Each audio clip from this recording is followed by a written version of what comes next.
So John, welcome to our conversation about improving the radiation experience for patients and families, and of course you're working with proton therapy. Can you just, your title is Clinical Service Manager, Proton Beam Therapy, the Christie at Manchester. What is your role and what are you fundamentally responsible for in your clinical background? So clinically I'm a medical physicist by trade, but these days I'm essentially an operational manager, so I kind of make sure that the whole service that ticks along operationally and that we can deliver the kind of safest and most efficient service for our patients that we possibly can do. I know that you're quite passionate, aren't you, about leadership and patient-centred care, and you've done a lot of research in that area, but I'll focus now on the proton therapy, if I may. Here in Australia, it's new to us here. What is proton therapy, and what are the main patient groups you've been working with in this, the first proton therapy centre in Britain? I know this sounds very basic, but it's another version of radiotherapy, and quite generally, the principal aim of radiotherapy is to deliver as much radiation to the tumours that we target as we possibly can, whilst minimising the impact on the healthy tissue in the body. So proton beam therapy in that context, it uses a different type of radiation, so it uses proton particles to deliver that, and kind of the physics and the nature of that particle is such that it can deliver it in a much more precise way. And when I say precise, I mean it can deliver much more radiation to the tumour whilst sparing the tissues around it. So in terms of the types of patients that really offers benefits for, you can look at it in very basically two different ways. The effects of radiation on healthy tissue are usually latent effects that kind of onset over a number of years. So minimising the radiation dose to healthy tissue means it gives loads of options to paediatric patients which didn't have a radiotherapy option in the past. So proton beam therapy, compared to conventional radiotherapy, has quite a significant uplift of paediatric work that it does. But I suppose adults are still the bread and butter of what we do, and for them it's very different. We treat a lot of tumours that lie relatively close to and adjacent to really sensitive tissues. So we treat, at the moment we're treating indications for sarcoma, for example, head and neck tumours, neurological tumours, and that's kind of a selection of those tumours which, you know, lie adjacent to sensitive organs, if that makes sense, and sensitive tissues. With paediatrics, it's much more general because you're looking at it from the different contexts. You're looking at the rest of the life a paediatric has to live and minimising the impact of radiotherapy on them for the rest of the life. So it is much more general from a paediatric perspective. But we're currently working up indications like lymphoma and neuroblastoma, for example. My understanding is that your guiding principle is happier patients are healthier patients. And what I'd love is just 2 or 3 examples of how you translate that into the actual experience of the Christie. What happens when the patients come in the door, what they see at reception, what the design is like of the waiting room. You know, give us a sense of how you keep them happy. Well, that's a really good question. We've had a glorious opportunity of designing a service with a blank canvas.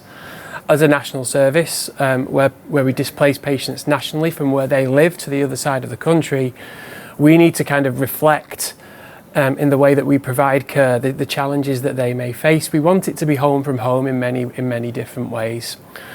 So a really good example is how we accommodate the patients.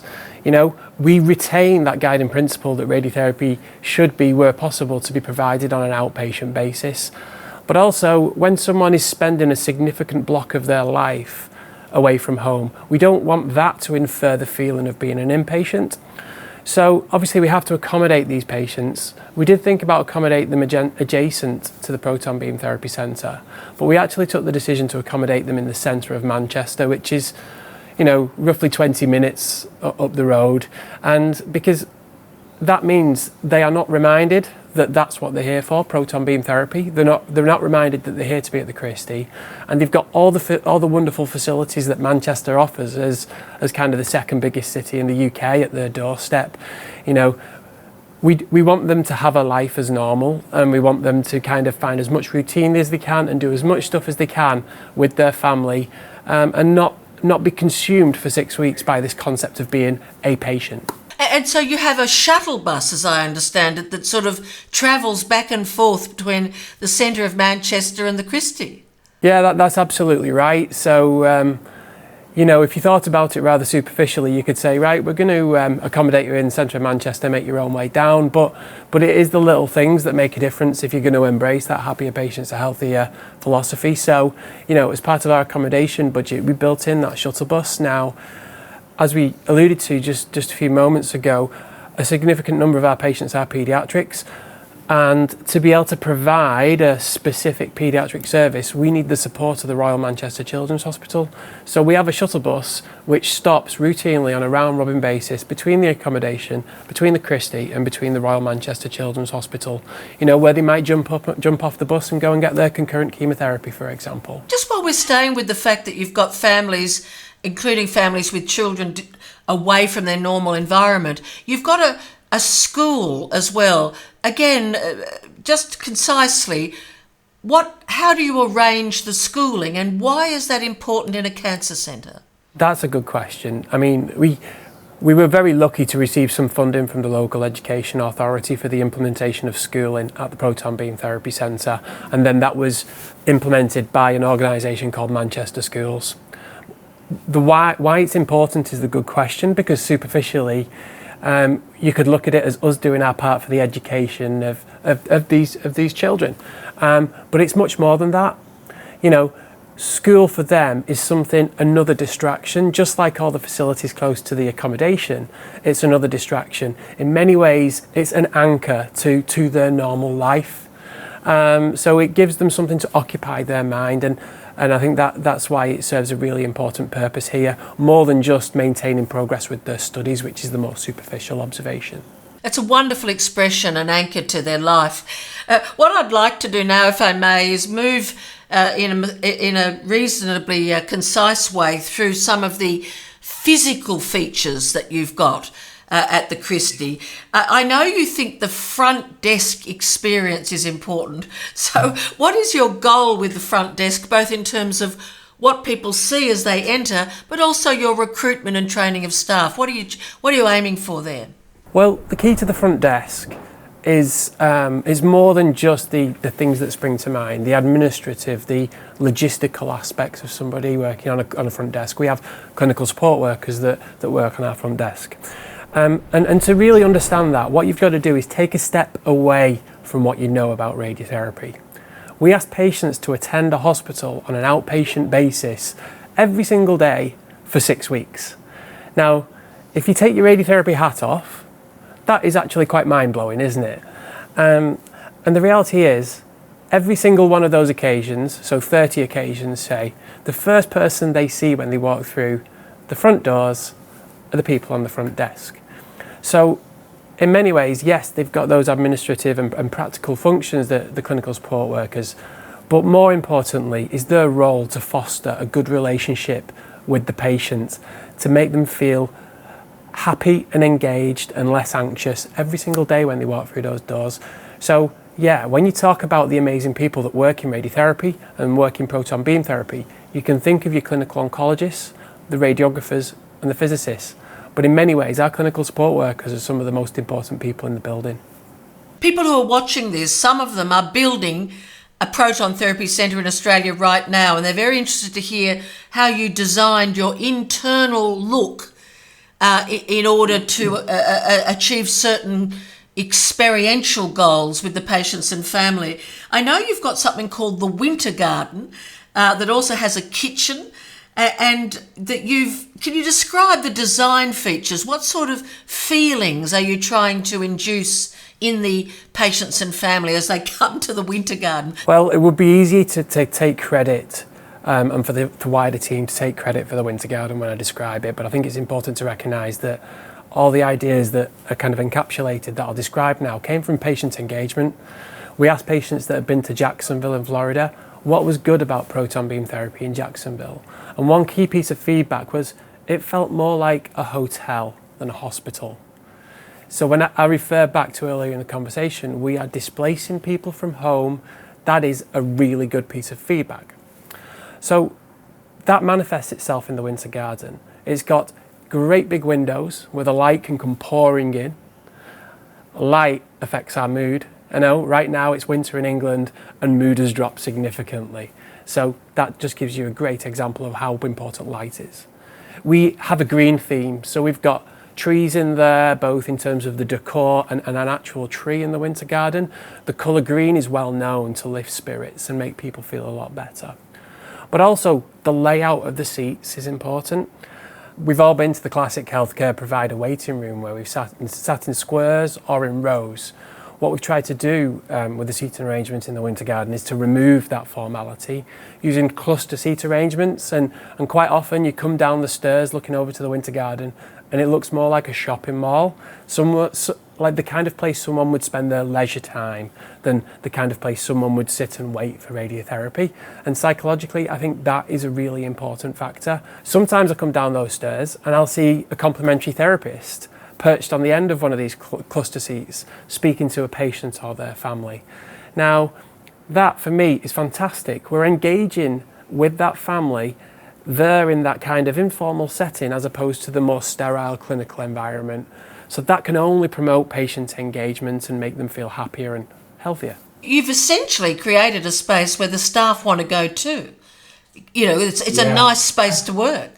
It is, and everyone feels great, takes great pride, they enjoy being in that environment, and certainly with the kitchen facilities on a Friday, our clinical support workers will often host a coffee morning. And when you kind of look at that waiting room environment and you're sat next to Mr. Smith that you've never met in your life, you can suddenly start chatting to Mr. Smith over a piece of cake and a coffee in a way that you wouldn't do if you was just sitting there for your radiotherapy. Similarly to that, we encourage the staff that are operationally available to go and take part in that coffee morning too. And much like the complementary therapist, it's really good to build those relationships and that engagement in that informal setting than just seeing your radiographer on your treatment fraction day in, day out. That's really helpful too. And why is the notion of cluster seating important rather than the rows or staring at each other in a square? It's informal, isn't it? I think that's the key. Delivering radiotherapy could not be more formal as a healthcare intervention when you think about it. You go into a treatment room, quite often you are immobilised in one way or another. It's for a very good reason in terms of safety and the effectiveness. It's as formal as you can get. So actually, we're trying to do the opposite in the waiting room scenario and remove that formality. You know, even with those cluster seating, you do not have a designated place for your bottom. You know, maybe we do in the current environment, obviously to facilitate social distancing, but that as well, psychologically, is something very different. It's a more laid-back way of thinking and waiting for your radiotherapy. Let's just come to, while we're on this issue of design, to the design of the anaesthetic system, because I think you're both proud of your equipment and I think you're a centre of excellence with specialist teams, but you've also gone for a certain approach to room decoration with animals and a proton panda, which of course I just have to hear about. So tell us about particularly the design, because there's architects listening to you now and saying, you know, what are you doing to put your paediatric patients at ease and also clinically safe? When you deliver general anaesthetic in the context of radiotherapy, in many places you can perceive the GA bit, the general anaesthetic bit, to be a bit of an add-on. However, all day, every day, we have patients that are asleep. You know, at least one, sometimes two. And GA is an invasive procedure. You know, what is GA? You're putting someone into sleep and letting a human being manage your airway while you're asleep. So we have to be really proactive around our patient engagement. And as you just alluded to, Julie, the design of the department was a big part of that. Obviously, we're putting paediatrics under general anaesthetic, so we have an environment that's geared towards that age group. We have an animal theme that runs throughout the pathway from the paediatric waiting area into the induction room, into first and second stage recovery as well. And that animal theme is consistent. It features as its main character the Proton Panda. And actually we have an app that goes side by side. So in those 2 to 3 weeks between your single assessment visit and you starting radiotherapy, you can walk through the anaesthetic pathway guided by those animals. So it's a very engaging way of getting someone to adjust to an environment which will become second nature and ease the process of undergoing general anaesthetic. And just very concisely, when you say animals, why are there varied animals? Can you explain that? Across our range of paediatrics, although we only GA the very young ones, we see an immense amount of diversity. So, you know, you could have one child 1 week that would love a giraffe as opposed to a panda. So you'll see a giraffe in a hot air balloon. If you go into the induction room, we bring the underwater animals to life, and the induction room's set up like a submarine, and you'll see the squids and the fish swimming around the induction room, which is quite apt in the whole scheme of things. So for them, it's a little bit exciting. You know, of a weekend, you would take a child of that age to a soft play area with a similar theme. Why not Monday to Friday whilst they're having the general anaesthetic? It's very engaging outside of the kind of their healthcare. Why not have it within their healthcare? Fantastic. Let's move now, if we could. We don't have a lot of time left, but the teenage lounge and the nights out. So there, obviously, you're dealing with your adolescent, young adult patients. What's the lounge all about? What does it look like? And what are the nights out? As well as paediatrics, we do teenage and young adults, which picks up at the age of 13 and carries through to 24. But when you look at the paediatrics and TYAs combined, anyone who's got a child out there or a young adult that they're responsible for will know that kind of gradient of maturity is so steep, it's incredible. You can have a 12-year-old who walks around like they're a 21-year-old, but you can have a 12-year-old that very much feels like they're much younger than that. So it kind of aligns with that diversity theme. Again, we need to have a facility that can respond to the different levels of maturity from very young to 24. And that's where the TYA lounge comes in. That's for those kind of mature young adults and teenagers that don't want to be playing underwater with squids and fish, you know? And actually, the winter garden's very nice, but do they want to be surrounded by adults all the time? Do they need to be even more relaxed? So yeah, if you could picture a bedroom for a young adult or a teenager with a games console, with interesting books relevant to that demographic, that is essentially what our TYA lounge is all about. And it's supported by the Teenage Cancer Trust as well. We have a youth support coordinator that works with that charity who, you know, has got a lot of really pertinent advice for people of that age, things around sexual health, for example, completely unrelated to the radiotherapy. You know, again, they are still teenagers. They are not defined by their diagnosis. They are still teenagers and have the same requirements as if they were if they had not had that diagnosis. And that takes the environment on another level. But furthermore, the Teenage Cancer Trust Youth Support Coordinator will facilitate support for them outside of their treatment schedules as well.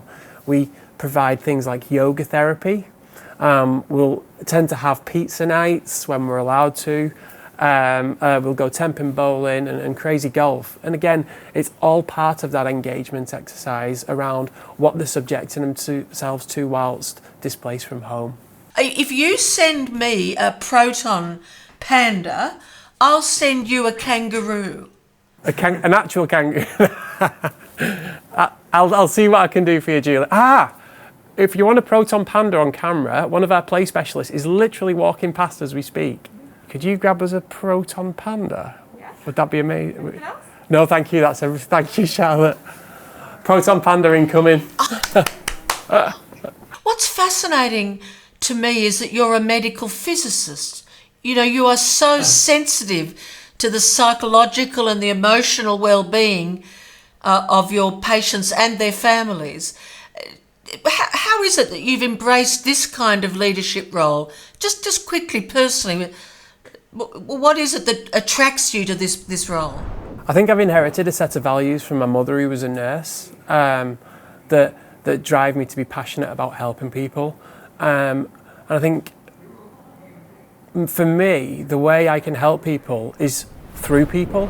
And you know, when we talk about starting with a blank canvas, and the holistic needs of our patients with proton beam therapy, to meet those holistic needs and those diverse needs that we've picked up on in the interview, you need a diverse team. So ultimately, to make that work, you need to be able to engage nurses in this just as much as you engage radiographers, doctors, anaesthetists, etc., etc. Now, those professions attract very different personalities. So you need to be a people person to make things tick. And I enjoy building relationships with a diverse set of people, which are bi-directional in nature and help me get the most out of our team and help our patients have the best possible experience. Look, I think a proton panda might be nearby. So Charlotte, who's one of our health play specialists, has just brought over one of the proton pandas that we talked about before. So if I bring him a little closer. Let's come and say hello to the play therapist. Can we just meet her for a moment? So this is Charlotte, who's our lead play specialist.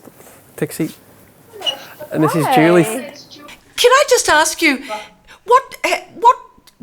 do the children react when they get the panda? Does that panda play a role, do you think, in the conclusion of their treatment, how they feel about it all? Tell us. Absolutely, yeah, definitely.